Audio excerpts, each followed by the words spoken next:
Before we get started, I have a quick favor. I've been self-funding the Finding Genius podcast for 5 years now. I've done over 3,000 episodes. And as you can see on YouTube, we're up over 1 million views on the channel, which is fantastic. The next thing I really want to push on is to get up to 10,000 subscribers. Because once we do, we'll be able to put a donate button and we'll be able to solicit donations to help keep the podcast running and to also get the Finding Genius Foundation moving along. We have a big project studying anxiety, depression, and PTSD and working on a product to help people overcome these problems because I've seen them explode recently after the last 2 years of the whole virus situation. So if you would, please subscribe to the podcast. That would help us tremendously. Give us a thumbs up and check in the description for Buy Me a Coffee. It's about $5. If you could buy me a coffee, I'd really appreciate it. It would help keep the channel going, and I love coffee. Thank you. Forget frequently asked questions. Common sense, common knowledge, or Google. How about advice from a real genius? 95% of people in any profession are good enough to be qualified and licensed. 5% Go above and beyond. they become very good at what they do, but only 0.1%. are real geniuses. Richard Jacobs has made it his life's mission to find them for you. He hunts down and interviews geniuses in every field: sleep science, cancer, stem cells, ketogenic diets, and more. Here come the geniuses. This is the Finding Genius Podcast With Richard Jacobs. Hello, this is Richard Jacobs with the Finding Genius podcast. My guest today is Dr. Paul Zeitz. He's a preventive medicine physician, epidemiologist, and author of Revolutionary Optimism. So we may talk about some of his work in medicine, but also we're going to talk about what I call extreme acts of kindness. I was telling him offline that, in my life, luckily, I've been the recipient of extreme acts of kindness a few times, and it really touched me. I never forgot the incident. It was just an amazing thing, and it really cut to the core of me. So I want to find out more about it and his experience with it. And I think it'll be a really nice topic for people to listen to because hopefully most, if not all, the people listening have experienced at least one act like this. And I think they're life-changing. So welcome, Paul. Thanks for coming. Hey, Richard. Thanks so much for having me. Honored to be here. Yeah, if you would, just let's start out. Tell me a bit about your background, and then we'll get into some of the other work you do. Yeah, I'm a father of 5 sons, 2 grandchildren. I've been married for 33 years, and I am trained as a preventive medicine physician, and I have specialized in public health and preventive medicine for the last 35 years, I guess. And I focus on advocacy campaigning and movement building as the area of effort that I focus on. And I mean, like what kinds of advocacy, what kinds of movements? I focus on political advocacy. I started off my advocacy career on focusing on ending global AIDS. I actually was living in sub-Saharan Africa in the late 90s, and it was the dying fields where millions of people, literally 6 million people every year were dying from HIV and AIDS, which is, even at that time, was preventable. We had life-saving AIDS medicines that were available in North America, Europe, and Japan, for example. And I left the dying fields to become a voice for the voiceless up here in Washington, D.C. and globally. And we were able to mobilize political will to by the U.S. government and by other governments to invest in an emergency plan for AIDS relief that was launched by President Bush. And 21 years later, there's been over 40 million lives have been saved from AIDS, TB, and malaria. So yeah, it was a way of having an impact without it's the health of the populations rather than individual care. Okay. And what does your work look like today? Or is that what you've just described? No, that was in the past. And I did that advocacy for about 15 years. And then I decided to branch out into other aspects of advocacy and movement building, focusing on the climate emergency, for example, racial equity. I've done a lot of work on gender equity and ending sexual violence against adults and children. So a wide range of different topics. And right now I'm focusing on our democracy, strengthening our democracy and issues like that. Are you able to talk anything about the, again, extreme acts of kindness? Have you been the recipient of any in your life?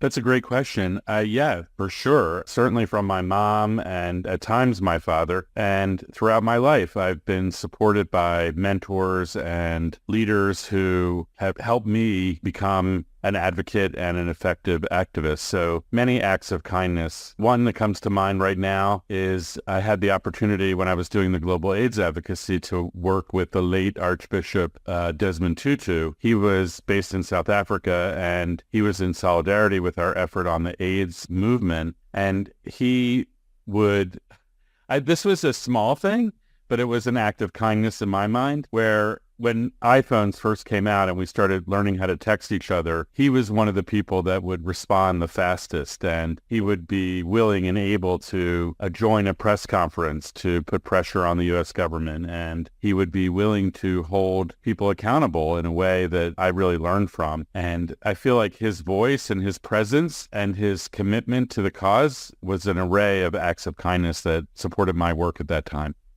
Okay. So what are some of you said you're working on various activist campaigns right now. Like what's one that, you're particularly interested in or happy with the results of? Well, so I'm a father and grandfather, as I mentioned, and one of the parts of Revolutionary Optimism, which is the book that I just published, that's really what I'm focusing on now. It's the 7 Steps for Living as a Love-Centered Activist. And the book starts off with, it's go time. It's time to start taking action now, love-centered action now. And in fact, many of us, including you and your listeners, are probably already love-centered activists. You're already implementing acts of kindness and love, like you're taking care of yourself in some way, and you're also caring for your family and or your loved one and neighbors maybe and friends. And so all those counts as love-centered action, and every action counts, and every action is part of the ripple of transformation that I think is possible right now. So as part of that, Step 1, it's go time. I offer a practice about imagining future generations. So I have a 2-year-old granddaughter, and I imagined her in 2100, and I imagined her looking back at me and you and all of us and praising us and thanking us for all the work that we've done to create a healthy, sustainable world. And one of the things that really kind of drove me into an acceleration of my activism is around the climate emergency. I feel like our current responses are totally not working. CO2 emissions are still going up. The planet is warming rapidly. We're seeing the consequences of that. So we're starting to see the consequences of that. And unfortunately, our response has been slow to get ahead of the curve here. So we're going to have more challenges to go through. I've been working with organizations like Climate Defiance and the Sunrise Movement, who are putting pressure on our political leaders to use the power of their role in government to declare a climate emergency and mobilize the full capacity of the federal government and all of our whole society, actually, our private sector, all of the public also, to do whatever we can to reduce CO2 emissions so that our children and grandchildren and your grandchildren and all future generations can have a livable planet. Oh, so what would that look like if things were declared to be an emergency? Well, the idea around declaring a climate emergency would be to have the president use his executive authority or her executive authority to create a whole of government response that would include focusing on the transition from fossil fuels to clean energy, renewable energy sources. That work is already underway, but it can accelerate rapidly. And it also could be a great job creator because it could be, the U.S. could position itself to be an exporter of clean energy technologies that we innovate on. That is starting to happen, but it could be amplified. In addition to that, we need to start implementing some serious efforts at carbon removal. And that means removing some of the carbon CO2 that's already up in the atmosphere. All the changes that we're seeing is a result of the CO2 that's been pumped up into the atmosphere over the last 50 years. So things that can be done relatively easily is carbon negative building materials. For example, you can sequester or grab carbon out of the atmosphere with cement and concrete, and you could store it permanently in those building materials as a way of reducing the atmospheric carbon pollution. There's other things that we can do around, other carbon removal technologies that can be experimented with and then scaled up. Okay. With efforts in the past, what have you seen actually works to get results versus doesn't work? Well, that's for the people that are. I think there's for people that want to be activists that are listening. That's why I asked. Sorry. Yeah, thank you. It's a great question. So in the book, I really focus on personal evolution, figuring out like what is your calling? What is your focus? What do you care about? What are you passionate about? And offering ways for you to dig into that. And I have a whole section, step 5 is called Imagineering, and I really focus on unlocking your radical imagination, your visions for what kind of world you would like to see created. And then I offer best practices for building love-centered movements. One of the key messages in my life and that I've shared in the book is that we're not alone. Sometimes when I'm feeling hopeless and skeptical, I feel very isolated and alone. And I feel like what I do doesn't matter and won't have any impact. And so I've learned how to build coalitions, build movements, love-centered movements of like-hearted people who want to do acts of kindness together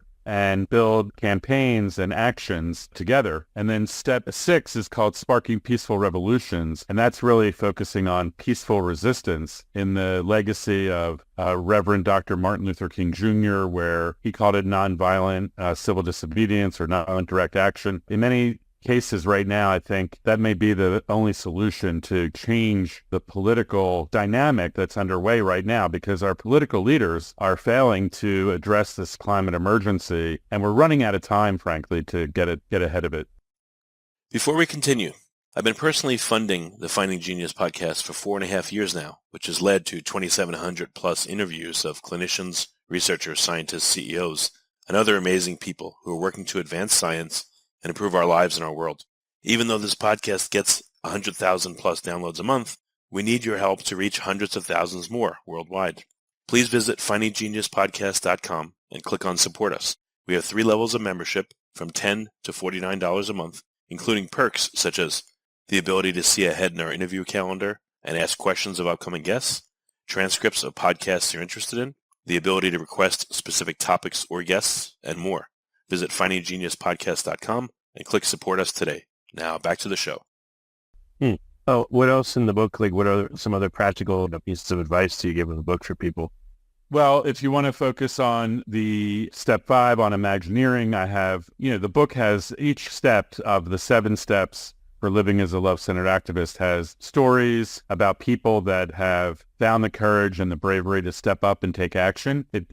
I try to show that that anyone can do it, and it's regular people that can do it. And then in step 5 under Imagineering, I offer practices and tools helping folks figure out what are your visions, what do you want to see happen in the world, and also overcoming fear, because I think there's a lot that limits us from, or I've had that experience, I'll speak for myself. I've had fear in sharing my visions and my ideas for a future because people don't like it, or it rocks the boat, or my truth doesn't fit with their truth. So I really try to offer ways of overcoming fear. And then lastly, in that step, I talk about how do you figure out what your role is? How do you figure out what to prioritize?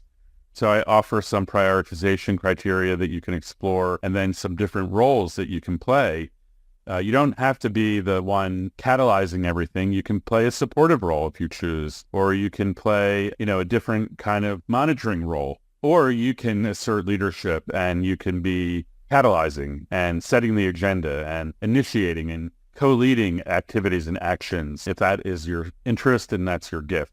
So it has a lot of practical steps on how you can find your way into this advocacy campaigning and movement building. So what is Imagineering, for instance? What do people do to do that? Thank you. Yeah, Imagineering is a term that was coined by Walt Disney, actually. And the idea there is around unlocking your imagination and your visions, and then translating that and manifesting it into reality. And so the Imagineering step talks about how do you establish yourself as a trim tab for love, for example. How do you identify your position in the whole range of and how do you take a stand?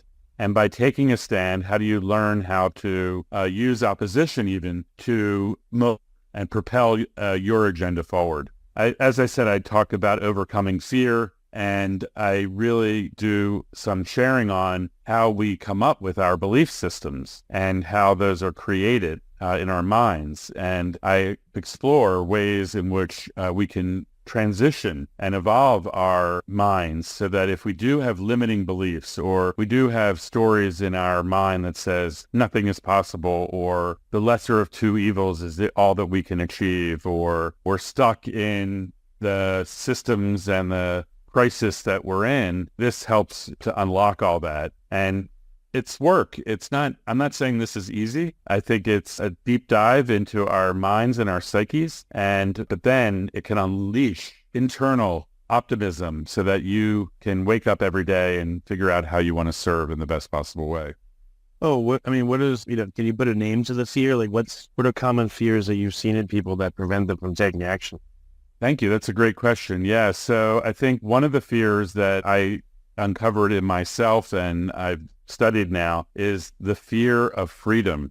That's a paradox, right? Because we all say, yeah, what does that mean? We all say we're for freedom, right? Well, freedom means that you're understanding, fear of freedom is the idea or the experience rather of being afraid to speak your truth, being able to speak your understanding of reality. And frequently what happens is, and I speak about this from my own experience, is that I latch on to the belief of, say, my parents. I inherited a belief system from my family, or I am attracted to a belief system that I grab onto from a political leader or from a religious leader or from any other kind of celebrity. And so I have learned that it's harder work not to just go along to get along or not just to follow the leader. And so there have been times in my life where I've been afraid to go for what I believe because I want to get along with everyone else. So that's fear of freedom it's kind of a secret one that is hidden for many people. We follow groupthink, for example. So how do we identify that and understand where that's operating and then dismantle it if we choose and do the research and learning that we need to do to find our own way forward. But how does someone identify what their fear is? Do they even know? Do they, give a voice to it, or there's just a feeling they have, and so they don't do X, Y, or Z, and they just shy away and give up?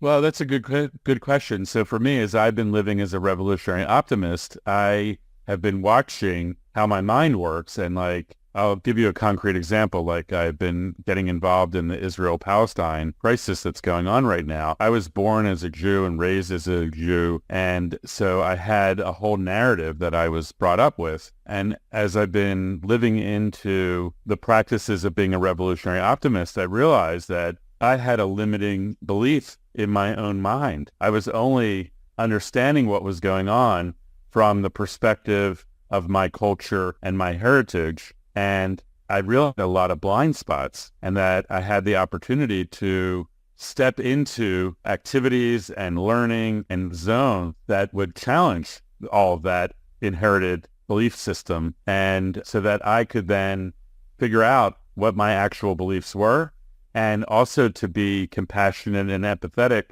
with both sides of the coin.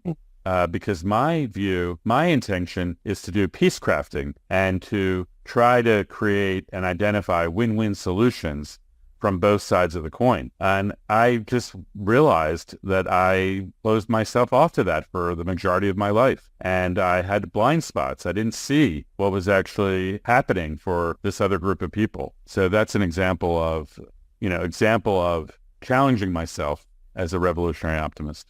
Yeah, what does it mean to be a revolutionary optimist? How do you define it? Revolutionary optimism provides a framework for a new way of living and connecting with others. And it's really about living and the path of love. So I ask myself the question, what would it look like if I put love at the center of everything I did and do, everything I say, every word that comes out of my mouth, every thought, and every action and every step that I take? And then once I have unleashed my personal power, I'm more able to connect and unify with others so that while I'm repairing my own life and my own well-being, I'm also able to more effectively contribute to healing our world. Okay. So with the release of the book, is there any special projects that you're undertaking, or are you going to be doing a tour? And are there, is there any action related to the book that you're going to be taking? Any cause that you're aligning with the book that you're going to promote at the same time? Yeah. Well, first of all, I want to just offer to your listeners that they can find out more about the book at www.revolutionaryoptimism.com. And I also just published a journal and workbook to go along with the book for people that want to do a deeper dive in exploring revolutionary optimism. They could do that by themselves. And I also strongly recommend that folks consider doing that in groups, either family groups or friend groups or book club groups or spiritual groups or church groups or civic groups, any kind of group that wants to develop and deepen friendships and build trust with people and explore advocacy and activism. And if folks want to learn more about what's going on in all the movements that are underway around the country, I did also launch something called Unified Movements. So you can go to unifiedmovements.org, and I offer pathways of engagement there for people to get involved and learn about all the amazing efforts that are underway to strengthen our democracy, to combat the climate emergency, to address racial equality and racial equity, gender equity, all the issues that I mentioned earlier. So I really do want to invite people to explore unifiedmovements.org as well as they're figuring out how they want to serve as a revolutionary optimist. Okay, well, excellent. So what do you recommend as the first step that people take, that want to get involved this way? Read the book, contact you. What's your thought? Yeah, the first step would really be to go to revolutionaryoptimism.com. You can buy the book there through Amazon. And then if you sign up, you get a Changemakers Companion Kit for free, which includes daily inspiration and also access to this journal and workbook that I just mentioned, and other tools that we're offering to folks that want to really dive in. And yeah, if you go to my website, drpaulzeitz.org, you can contact me directly there, and I'm happy to support folks that want to really explore this, because revolutionary optimism is really an opportunity to overcome what I've been experiencing at times, which is the anxiety, despair, and cynicism that is affecting so many of us at this time. Well, very good. Paul, thank you so much for coming on the podcast. I really appreciate it. Thanks, Richard. Have a great week. If you like this podcast, please click the link in the description to subscribe and review us on iTunes. You've been listening to the Finding Genius podcast with Richard Jacobs. If you like what you hear, be sure to review and subscribe to the Finding Genius podcast on iTunes or wherever you listen to podcasts. And want to be smarter than everybody else? Become a premium member at findinggeniuspodcast.com. This podcast is for information only. No advice of any kind is being given. Any action you take or don't take as a result of listening is your sole responsibility. Consult professionals when advice is needed.